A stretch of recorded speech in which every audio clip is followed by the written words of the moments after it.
Assalamualaikum warahmatullahi wabarakatuh. Di sini saya akan menjelaskan tentang hukum internasional.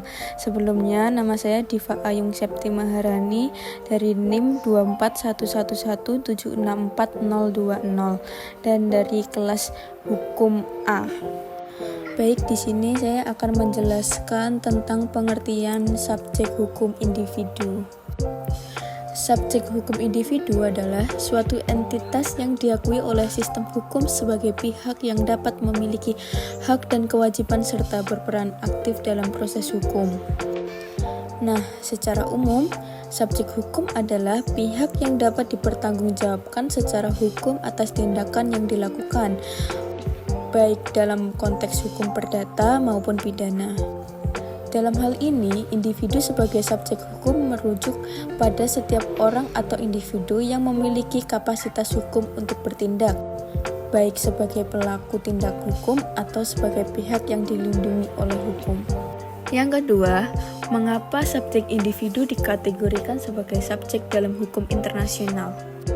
Menurut saya, hal ini dikarenakan adanya perubahan signifikan dalam dinamika hukum internasional, baik awalnya hanya mengakui negara sebagai satu-satunya subjek hukum internasional, namun kemudian individu mulai diakui sebagai subjek teratas, terutama dalam konteks pelanggaran hak asasi manusia dan kejahatan internasional. Nah, di sini ada beberapa alasan mengapa individu dapat dianggap sebagai subjek hukum internasional.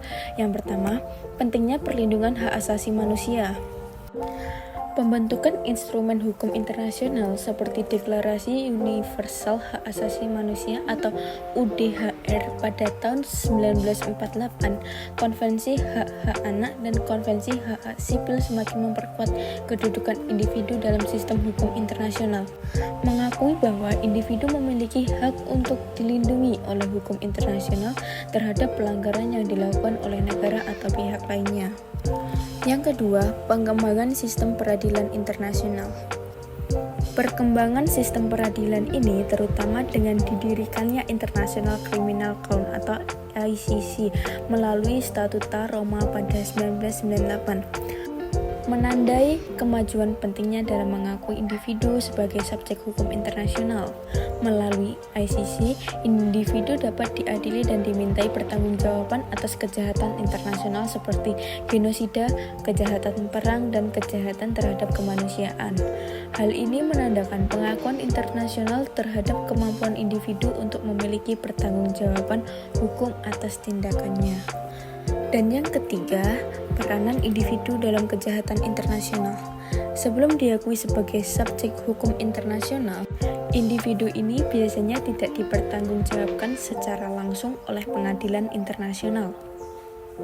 Namun, dengan berkembangnya hukum internasional yang lebih mengutamakan penegakan hukum humaniter, individu yang terlibat dalam pelanggaran serius seperti perdagangan manusia, kejahatan perang, tindakan penyiksaan, dan terorisme internasional dapat dikenai tanggung jawab individu.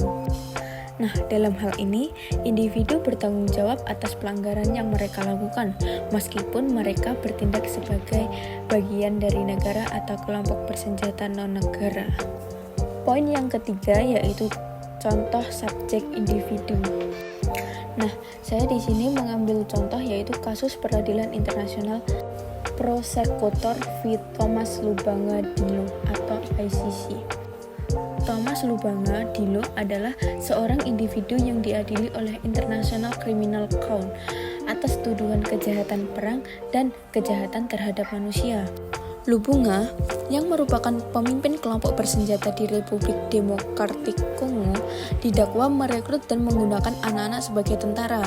Dalam hal kasus ini, ICC mengakui individu sebagai subjek hukum internasional yang dapat dimintai pertanggungjawaban atas tindakan dalam konflik bersenjata. Nah, ini menunjukkan bahwa individu dalam hal Lubanga bertanggung jawab atas pelanggaran serius yang dilakukan meskipun ia merupakan bagian dari kelompok yang lebih besar. Materi yang keempat yaitu permasalahan dari adanya subjek individu. Yang pertama yaitu keterbatasan yurisdiksi dan penegakan hukum. Tantangan besar dalam pengakuan individu sebagai subjek hukum internasional adalah yurisdiksi yang menegakkan hukum yang teratas. Yang kedua yaitu keterbatasan pengakuan negara. Awalnya hukum internasional lebih berfokus pada negara sebagai subjek utama.